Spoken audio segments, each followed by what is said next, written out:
Օրհնյալ է մեր Տերը, օրհնյալ է մեր Աստված, նա քայլ առ քայլ մեզ ավելի է ուզում իրեն մոտեցնի, մեր սրտում այդ կամքը կա, այդ փափագն ու կարիքը կա, նորոգվելու, վեր հառնելու եւ ավելի զորացած, ավելի հոգեվոր նվաճումների մեջ գնալ։ Դրա համար մենք պետք է պատրաստ լինենք ավելի թեժ մարտի, որովհետև երբ մենք ուզում ենք ավելի սրբանանք, հակառակորդն էլ ինքն իր հնակները պիտի շատացնի, բնական է։ Բայց մենք ոչ թե նրա այդպես երևույթներին ենք նայում, նրա հնակներին, այլ այն կարողությանը, որ Աստծուով ունենք, նրա դեմ դուրս գալու եւ ունենալու հաղթանակներ։ Փառք մեր Տիրոջը սրա համար։ Առաջի Կորինթացիս թղթից 14-րդ գլխի 25-րդ խոսքը ես նորից եմ ուզում կարդամ։ Այստեղ խոսքը գնում էր նրա մասին, որ Պողոս առաքյալը նախ այս գլխի այս վերևի հատվածներում ասում է, որ եկեղեցում անձիկ հնարավոր է լինեն շատ անչափահաս վիճակում, եղբայր տղա մտքով տղա մի լինիք, բայց չարության կողմանե տղա եղեք։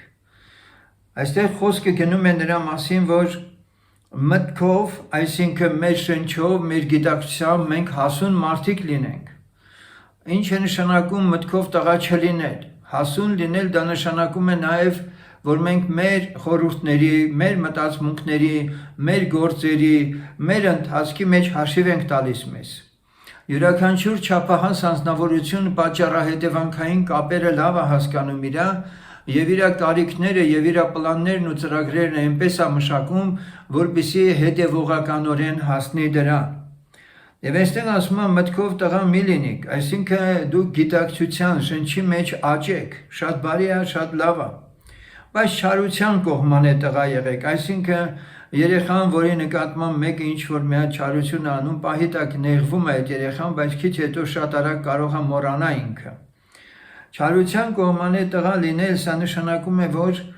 բացարձակապես հաշիվ չպահանջել ոչ մեկից իրան վիրավորելու, իր հասցեին մի բան ասած լինելու կամ իր դեմ ոտնձգություն գործած լինելու։ Մենք այսօր փառք Աստծո այդ սահմանն անցել ենք, որ ոչ մեկի մեր նկատմամբ ցուցաբերած, մեր նկատմամբ արած որևէ խնդիրները, որ մեր առջև դրվել է, չարությունները, բամբասանքները, չարախոսությունները ոչինչ ենք համարում այլևս, մենք դրանք չենք համարում լուրջ բաներ, այլ մեր առջև արդեն դրված ավելի լուրջ խնդիր։ Եվ այդ լուրջ խնդիրը կայանում է սրանում, որ Աստծուն հաճելի կեցված դրսևորենք, որովհետև մեր նպատակը մարդկանց այդ հաշիվներ մաքրելը չի։ Մեր նպատակը Աստծուն առավելագույնս մոտենալն է, նրա հետ կենթանի հաղորդակցություն ունենալն է։ Այդ առումով առաքյալը այս գլխում ինքը ներկայացնում է Աստծո Սուրբ Հոգու գործունեության պարգևի այնպիսի ընթացքներ, մանավանդ լեզուների մասին է ինքը խոսում, եւ հետո խոսելով իջնում է ներքև եւ ասում է այն մասին, որ եկեղեցին ինքը ունի ընդհանուր աճելու համար Աստծուց որոշված մի պաշտոնի պարգև, որից եթե օգտվում են, ապա դա լավագույն այցեքարտն է հանդիսանում աշխարհի մարդկանց մատուցվելիք մեր կողմից, որ ասում ենք եկեք։ Ինչքան էլ մարդկանց ասենք եկեք, մարդիկ միևնույն է իրենք ոչ թե մեր խոսքերին են նայելու, այլ մեր կյանքին։ Նրանք ոչ թե նայելու են մեր շքեղ պալատները, շքեղ շինությունները եւ այլն, որևէ բանի գուցե որոշները տրվեն դրան, բայց դրանք ժամանակավոր կլինեն եւ կար ժամանակում կհասկանան, որ այդ պատերը կամ այդ միջավայրերը չեն տալիս իրենց համար ցանկալի արդյունքը։ Եվ այստեղ մեջտեղ է գալիս մի բան, որ իսկապես ամեն բան պետք է վերևից լինի։ Եվ այստեղ գրված է, բայց եթե ամենը մարգարեանան եւ մի անհավատ կամ տգետ գա մտնե, նա ամենիցը կհանդիմանվի, ամենիցը կքննվի։ Այ եթե մենք ուզում ենք, որպեսզի նորադարձը, մենք ուզում ենք, որպեսզի մարդ ապաշխարի աշխարհից եկող, նա պետք է մուտք գործելով, նա մեր հետ հանդիպելով, պետք է իսկապես հանդիմանվի։ Աստծո սրբության կյանքը մեր մեջ տեսնելով ակամայից նա պիտի հասկանա, որ մենք ուրիշ մարդիկ ենք։ Ամենիցը կքննվի, եւ բնականաբար Աստծո երկյուղը կիջնի իր վրա, որովհետև անսովոր միջավայրում արդեն այլևս հայտնվել, ես հիշում եմ իմ դարձը հենց այդպես էլ եղավ։ Երբ որ ես մուտք գործեցի եկեղեցի եւ ժողովրդի հետ շփվեցի, այո, համարձակվում եմ ասեմ, որ Տիրոջ հոգին իշխում էր այդ եկեղեցում։ Եվ դա ինձ շատ մեծ ձևով այդպես ազդեց ու գրավեց։ Ես կարծում եմ ձեզանից յուրաքանչյուրը, երբ որ ապաշխարել է իր դիմացի եղբորը եւ քրոջը սուրբի տեղը ընդունել, եւ դա իրականում այդպես էլ եղել է։ Եվ ամենիցը կհանդիմանվի, ամենիցը կքննվի, եւ այսպես նրա սրտի գաղտնիքը հայտնի կլինի, եւ ապա երեսի վրա ընկած Աստծուն երկրպագություն կանե, խոստովանելով, թե արդարև Աստված ձեր միջումն է։ Այսօրվա իմ խոսքս հետևյալն է. արդյոք Աստված մեր միջումն է։ Մենք այստեղ նկատեցինք, որ մարգարեությունը այն հզոր ազդակն է, որ նորադարձը կամ անհավատը թերևս որ թափանցի, անմիջապես ինքը կբացահայտվի եւ այդ բացահայտումը անտարբեր չի թողնի այս անձնավորությունը, նա կընկնի երեսնի վայր եւ կասի իրավի Աստված ձեր մեջ է։ Գիտեք, այսօր եկեղեցիներին սա չի հերիքում։ Հնարավոր է եկեղեցիները լցվեն բազմականներով, մարդիկ ապաշխարեն էլ, վերստին ծնվեն էլ, շատ հրաշալի է, դրանք ամենը նորմալ է, որ Աստված հպվում է մարդկանց սրտերին։ Սակայն մենք հիմա խոսում ենք մի բանի մասին, որ մարդիկ իսկապես կարողանան հավաքական այդ ընդհանրության մեջ Աստծո ներկայությունը տեսնեն, Աստծո ներկայությունը։ Մենք շատ անգամ ենք ասում հավատքով, որտեղ երկուսը երեքը հավաքվեն իմ անունով գրված է, ես այնտեղ ներկա եմ, տեսական մասը մենք հռչակում ենք շատ հավատքով, սակայն իրականում եթե անկեղծորեն քննենք այդ օրվա պաշտամունքը, մենք մեր համար գոնե կպարզենք, որ եթե Աստված իսկապես երկուս չէինք, երեք չէինք, շատ էինք, հավաքվել էինք, մեր մեջ լիներ, ապա ինչու են մնացած արդյունքները տեղի չունեցան, ինչու այդ բժշկությունը չեղավ, ինչու ասենք մարգարեություն չկար, ինչու այս մեկ, ինչու այն մեկ, որովհետև Աստծո ժողովրդին Տերը չի ուզում պարապ տեղը հավաքված լինեն, հռչակում անեն, որ ինքը իբրև իրենց մեջ է, բայց իրականում ինչպես ժողովուրդն ասում, անունը կա, ամանում չկա։ Այսօր մենք պետք է խորհենք այս մասին, ինչ է նշանակում, արդարև Աստված ձեր միջումն է։ Պարզվում է, որ իսկապես Աստված ուզում է, որպեսզի ինքը իր ներկայությունը մեր մեջ բերած լինելով, նա նաև դրսիններին դա հռչակի։ Գիտենք, ես կարծում եմ, ոչ միայն կարծում եմ, այլ համոզված եմ, որ Աստված ուրախանում է, երբ որ մենք սա հասկանում ենք։ Երբ որ իմ ապրած կյանքի մեջ եւ քո ապրած կյանքի մեջ ինքն ուզում է արտացոլվի։ Եկեք ուրեմն մենք միասին սթափվենք, այն ինչ որ մենք ծուլությամբ, թուլությամբ, պարտություններով եւ այլն վաղվա օրվան ենք գցում, որ մի օր լավ կլինի մեր կյանքում, եկեք այդ խաբեությունից ազատվենք եւ սկսած այս պահից խորհենք այս մասին։ Որովհետեւ Տերը ուրիշ մի տեղում մենք տեսնում ենք, որ իր աշակերտներին ինքը կարծես հանդիմանական հնչեց դա, երբ որ արյան տերատեսչության մեջ այդ կինը ամբողջի միջով ամեն ջանքը գործադրելով հասավ Հիսուսին եւ իր մեջ մի կարիք ուներ միայն հպվեր Հիսուսին։ Միայն թե հպվեր Հիսուսին, նրան ամբողջը չէր հետաքրքրում։ Եվ երբ որ ինքը դա արեց, ինքը միանգամից բժշկություն ստացավ իր անձի մեջ։ Եվ Տերն էլ դա բնականաբար իր անձի մեջ իմանալով ասեց մեկ ինձ դիպավ։ Աշակերտներն ասեցին ամենքը քեզ դիպչում են։ Այո, հնարավոր է, որ ամբողջը լինի, ժողովուրդը հավաքված լինեն, Տերն էլ այդտեղ ներկա լինի, սակայն ոչ մեկն էլ այդպես էլ Հիսուսին հպված չլինի։ Թեպետ Տերը նրանց մեջ է, բայց հպումը չկա, նրա հետ որևէ շփում գոյություն չունի։ Այս կինն էր միայն, որ հպում ապրեց Տիրոջ հետ։ Ուզում եմ ասել, որ մենք մի հատ այսօր մեր անձերը պիտի քննենք ու տեսնենք մեր առօրյա կյանքում եւ եկեղեցում որքանով ենք մենք այս հարցը ակտուալ դարձնում եւ մեր աղոթքների նյութը դարձնում։ Ոչ թե որ մենք մենակ տեսական կողմով հավաքվելով ասենք Աստված մեր մեջ է, որովհետեւ երկուս չենք, երեք չենք, հազար ենք եւ ավել եւ այդպես շարունակ մեր այդպես ներքին հավատքի դավանությունը բերելով, սակայն իրական ասենք որևէ շարժ եկեղեցում չլինի, սա իհարկե ցավալի երևույթ է։ Եթե չեմ սխալվում, Մերլոշ Տեգենն էր, որը գրել էր նաև արթնությունը սկսում է ինձանից, Ասում է այդ մասին, որ երբ որ իրենք տրվեցին Գործք Առաքելոցի հիմքի վրա ամենօրյա աղոթքների, հսկմունքների մեջ եղան շուրջօրյա, շարունակաբար աղոթքների մեջ էին, եւ երբ որ իրենք հավաքվեցին հերթական անգամ եկեղեցում, հանկարծ Սուրբ Հոգին այնպես էր իջել ամենքի վրա, նույնը նաև տեղի է ունեցել, որքան գիտեմ Azusa Street-ում, Լոս Անջելեսում, երբ որ արթնություն էր բռնկվել, եւ ասում եմ մարդիկ ուղղակի իրենք էին խոստովանում եւ տեսիլքներ էին անգամ տեսնում, թե ինչպես է կրակն իջել իրանց վրա եւ ինչպես են իրանք էլ ներքևից էլ կրակը զգում իրենց վրա, որը իսկապես իրենց մեղքերն էին եւ ամենքը սկսում էին խոստովանել իրենց մեղքերը։ Աստծո Սուրբ Հոգին իջել էր եւ մի հրաշք էր կատարել եւ մարդիկ սկսել էին ազատագրվել իրենց մեղքերից։ Այսպիսի մի զորավոր այցելության ծարավ ու կարիք պիտի ունենա եկեղեցին, որ բացառապես Սուրբ Հոգուն են տեղը տրվի, որի համար ինքը ուղարկվել է։ Թող Աստված օրհնի, որ ամեն եկեղեցիներում նախանձավոր լինեն թոթափելու այն սովորույթային, այն կրոնական, պաշտամունքային ձևերը կամ մեթոդները, որով անդադ իրենք սովոր են այդպես շարունակել եւ ամբողջ պաշտամունքը Սուրբ Հոգու ձեռքին տան, որպեսզի ինքը տանի առաջ։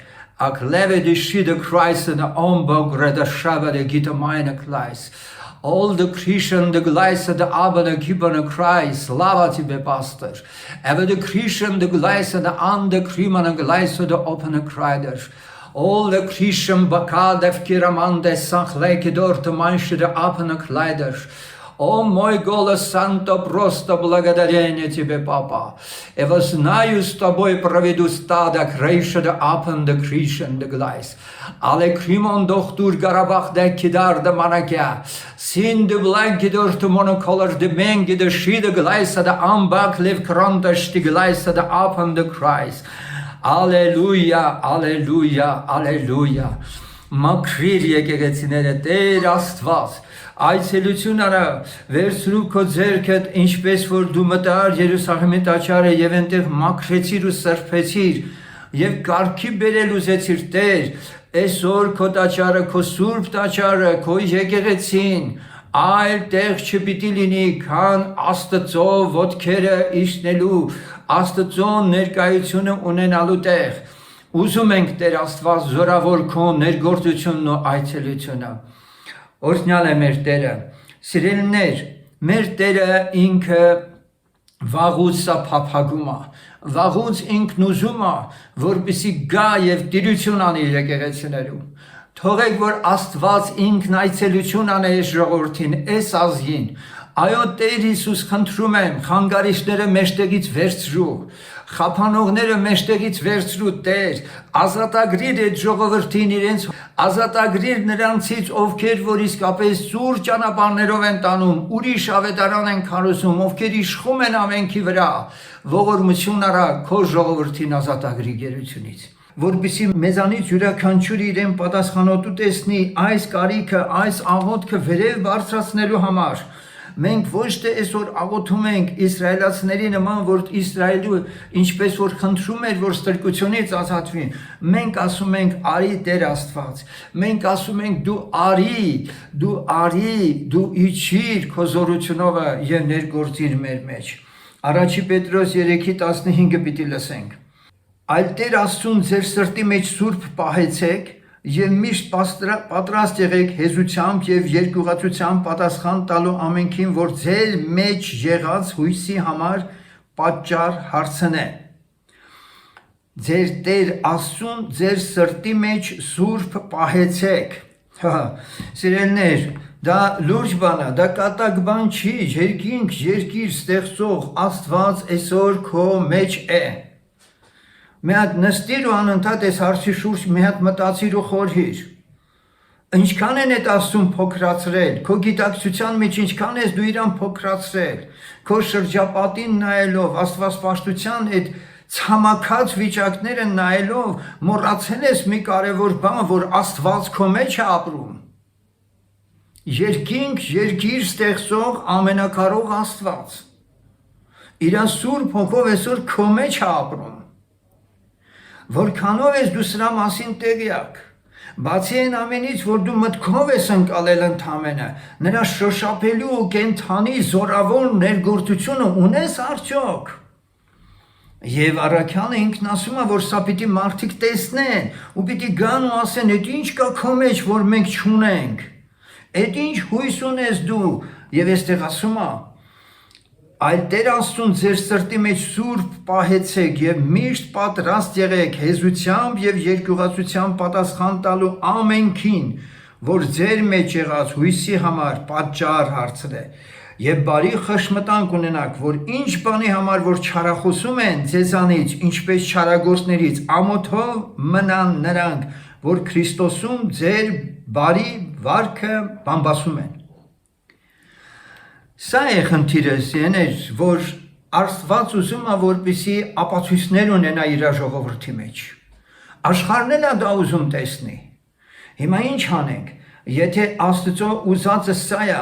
որ մեզանից ամեն մեկը իր ապրած կյանքով իր կենթանի ներգործությունը, Աստծո կենթանի լինելը որպես ապացույց աշխարհին մատուցի, թե չէ այսօր մարդիկ խոսելով ոչինչ էլ առաջ չեն կարող տանել։ Կգա կընկնի եկեղեցում ու կասի իրավ Աստված ձեր մեջ է, ինչու, որովհետև Աստծո Սուրբ Հոգին իջած կլինի իր վրա, Աստծո Սուրբ Հոգին իջած կլինի ժողովրդի վրա, կբացահայտվի այս անձնավորությունը եւ չի կարողանալու այլ երկ ունենալ, քան ընկնել ու փառավորել այն Արարչին, որի ձեռքերի եւ նրա մատների գործն է ինքը։ Սիրելիներ, 2 Կորինթացիս 13:5 խոսքը այսպես է ասում. «Քանի որ դուք ապացույցն եք որոնում, թե Քրիստոս ինձանով խոսում է, նա որ ձեր միջումը տկար չէ, այլ զորավոր է ձեզանում»։ Առաքյալը բացահայտում է մի բան ճշմարտություն, որ ինքը բանալին գտել է, ինչպես Քրիստոս իր միջից արտահայտվի, դա կատարյալ անձնվիրումն է, կատարյալ հնազանդությունն է Աստծուն, որ ինքը ցուցաբերել է, եւ հիմա ինքն ասում է, ոչ թե ես, այլ Քրիստոս, հիմա ասում է, որ ինձանից ապացույց են ուզում, բայց ինչի եք ինձանից ապացույց ուզում, երբ որ բոլորիդ համար է սա որոշված։ Նա որ ձեր միջումը տկար չէ, այլ զորավոր է ձեզանում։ Նա որ զորավոր է ձեզանում։ Ինչպես կարող ես ապացուցել, որ Աստված քո մեջ է եւ դու զորավոր ես նրանով։ Աստված օգնական լինի մեզ։ Տերը մեզ այս գիտակցման մեջ առավելապես առաջ տանի։ Շատ անգամներ մարդիկ մոռանում են այս կարևոր կետը, որ Աստված երբեք ու երբեք մեզանից կրոն չի պահանջում։ Սառած, պաղած, հոգևոր կյանք չի ուզում տեսնի, նա ուզում է մեր մեջ ուղղակի ապրի։ Հիմա ես ուզում եմ ետ գնալ 5 կտակարանից ձեզ ցույց տալ մի դրվագ, որը բացահայտ կերպով խոսում է այն արգելքի մասին, որի պատճառով իրոք հնարավոր է, որ Աստված մեր միջումը չլինի։ Սրա մասին վերջերս շատ եմ խոսում, խնդրում եմ ուշադիր լինեք, որովհետև եթե իմ ուշադրությունն Աստված սրա վրա է բևեռել, ուրեմն մենք անելիք ունենք։ Մանավանդ իմ աղոթքների մեջ վերջերս շատ է օտար լեզվով կուրք բառը լսվում։ Ես չգիտեմ այդ կուրքը ով է այդպես պինդ գրկել իր գրքում կամ ինչն է այդ կուրքը, պիտի շարունակ աղոթենք ու խնդրենք, որ Աստված մնացածն էլ ավելի վեր հանի իմանանք։ Եզեկիել մարգարեին Տերը ցույց է տալիս քահանաների ծածուկ կռապաշտությունն ու պղծությունը, որ գործվում էր տաճարում։ Եվ ահա մենք 8-րդ գլխի 6-րդ խոսքում Տիրոջ խոսքից լսում ենք, որ Տերը ասում է, թե դա ինչ են անում եւ ինչի համար է։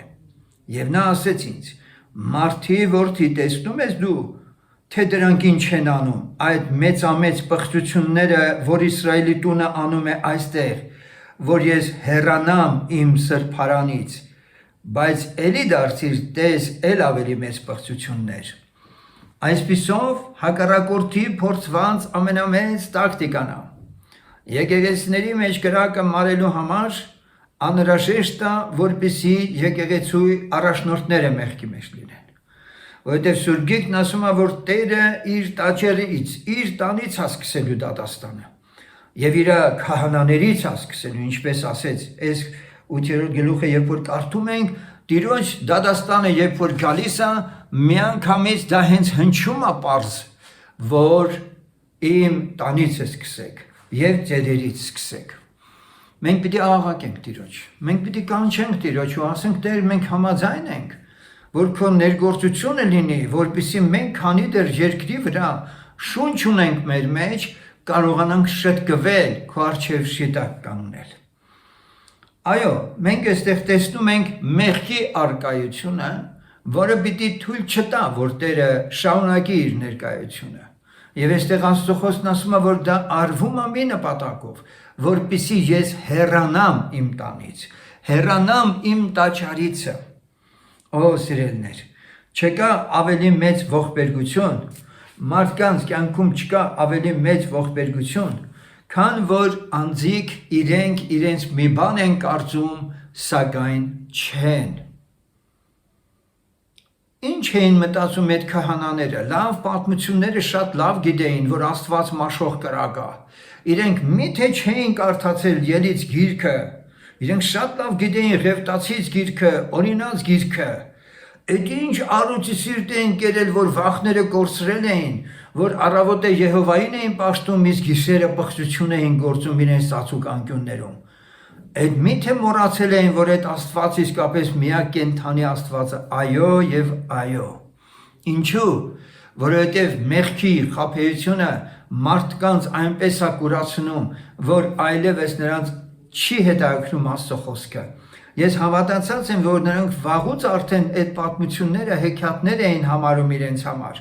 որովհետեւ Մողոքին երկրպագելը, Բաղամին Բելին երկրպագելը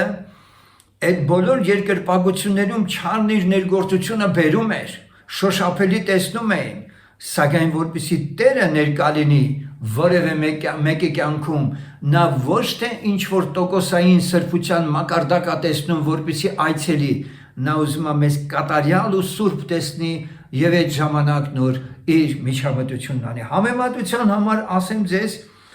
մի օրինակ, որ երբ որ երրորդ թագավորաց 9:1-ին կարդում ենք, երբ որ Սողոմոնը ամբողջը շինել էր, տաճարն ամբողջ կառուցվել էր եւ աղոտ կարեցին եւ ասում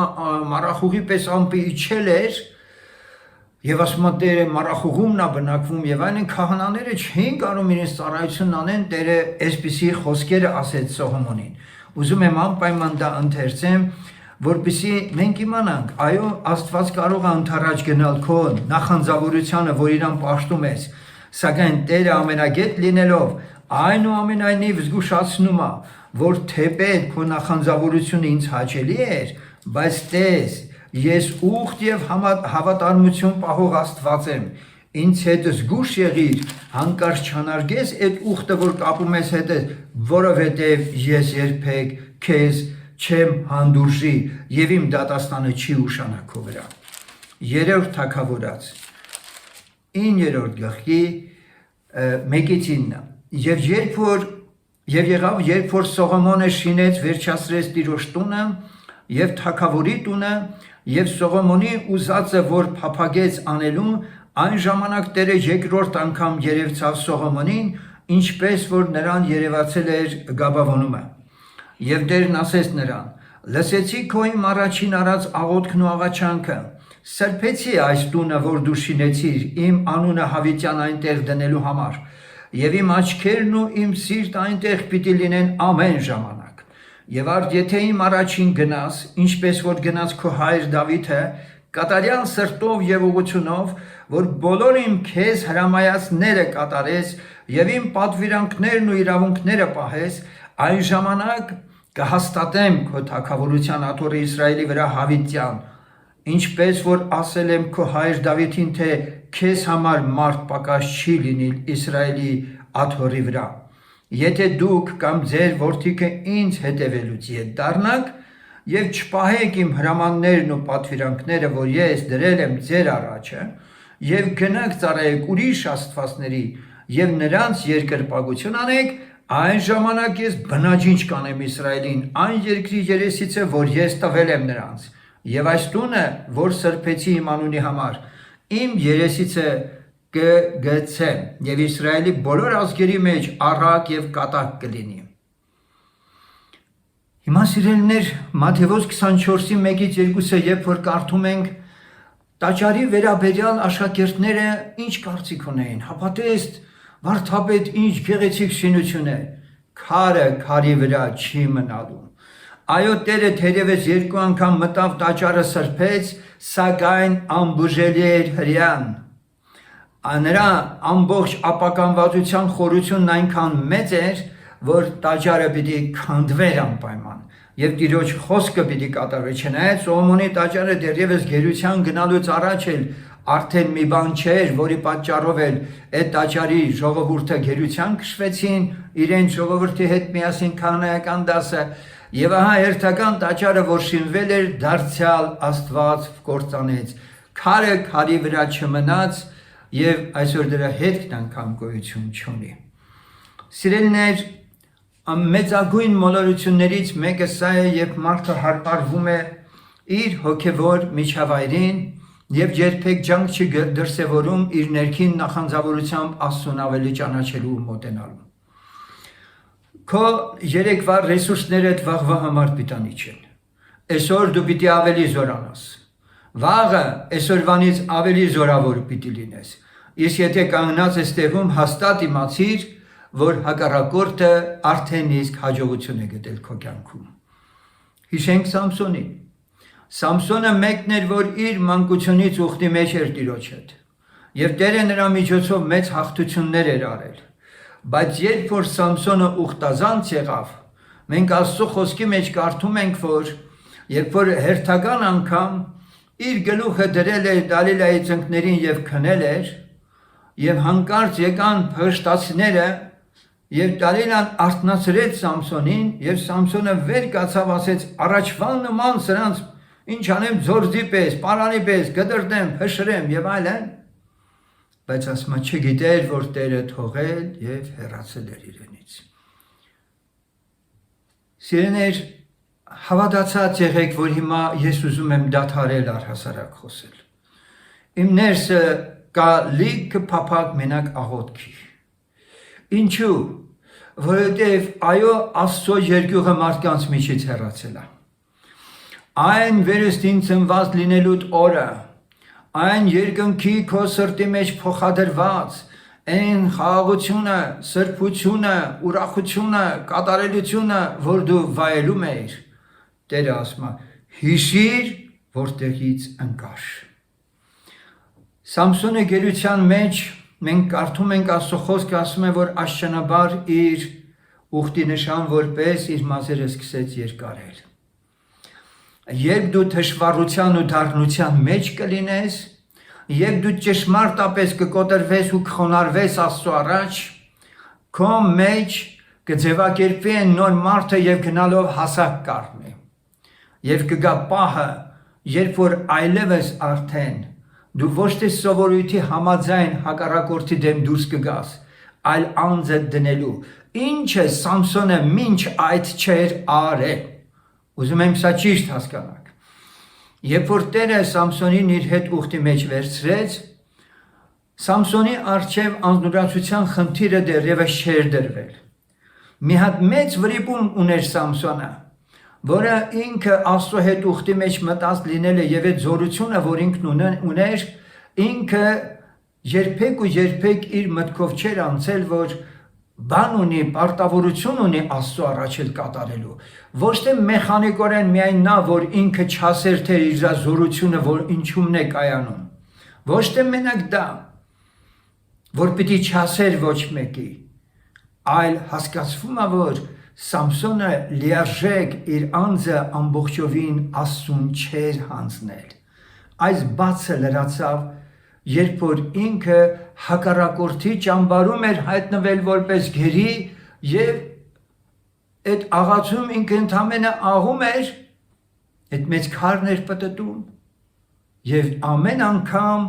գնալով ավելի իր ներսում կոտրվում եւ կյանքից, իրեությունից, անձից, փառքից, ամեն ինչից կոտրված անznորացաբար Աստծուն այսպիսի անխոտ քարեց։ Մի վերջին անգամ Տեր Աստված լսիր ինձ հիմա ինձ ուժ տուր ու զորություն եւ երկուսյան մեջտեղում կանգնած ինքը ձեռքերը ընդամենը ուղղեց դեպի այդ սյունը եւ իր անձը այն տանիքում գտնվողների հազարավորների հետ միասին փլատակների մեջ հայտնվեց։